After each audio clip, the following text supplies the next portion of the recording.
We decided to go out on a weekend drive and found ourselves at Shakertown at Pleasant Hill. We decided to go down Shaker Ferry Road and began this 2-mile section and beautiful views.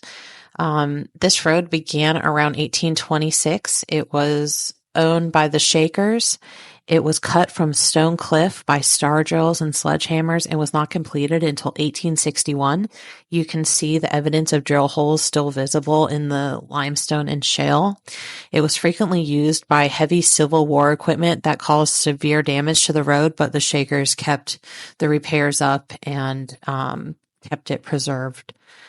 So the quality Shaker products left down on the river in the ferry, and during the Civil War, the ferry was unfortunately confiscated by federal forces, but it was soon retrieved and back in use by 1873. The ferry transported 2 wagons and horse teams at each crossing. So that was the volume that they were able to use on each crossing with their ferry. Shaker River Road winds along the Kentucky River Palisades past an overlook of High Bridge, ending at Shaker Landing. High Bridge on the other side of the river has a beautiful park and a stunning overlook. I would recommend that even for the fall colors. They have a beautiful park there.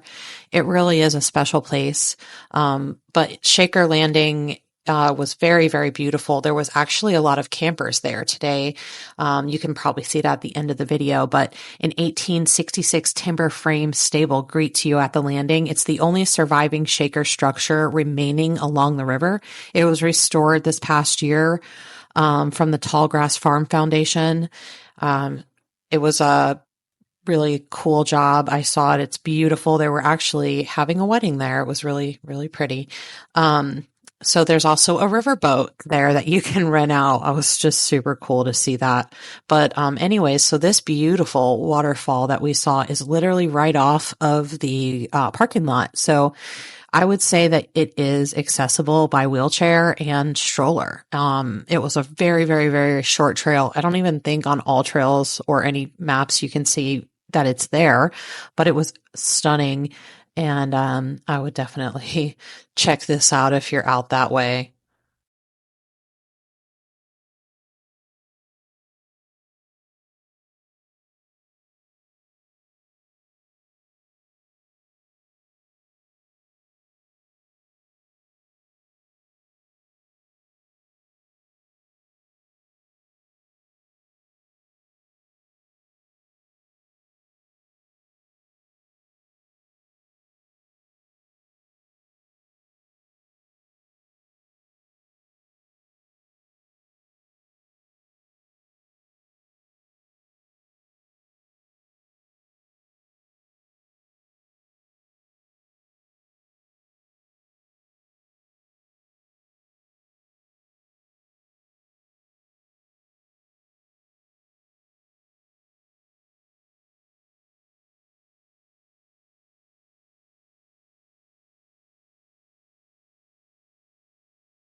The earliest settlers in Kentucky built dry-laid fences around 18th century farmsteads, cemeteries, and mills.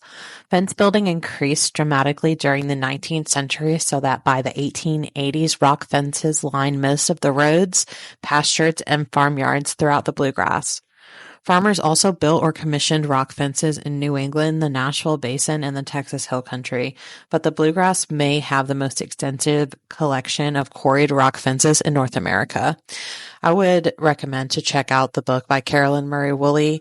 It's very interesting about the background of Kentucky's rock fences. There are some intriguing facts about the rock fences at Shaker Village, which is on the left side of the road. most of their property. One source mentions there was 40 miles of stone fence built around the Shaker property by 1826. Wikipedia cites 1857, indicating that the Shakers hired a man for 12 years to build 40 miles of rock fence at $1,000 per mile. It is hard to believe the Shakers of Pleasant Hill had that kind of money to spend on outside labor at the time, since it's estimated there was about 500 Shakers in that community. But there is a lot of questions on how that actually came about, but the Shakers did not build them by themselves.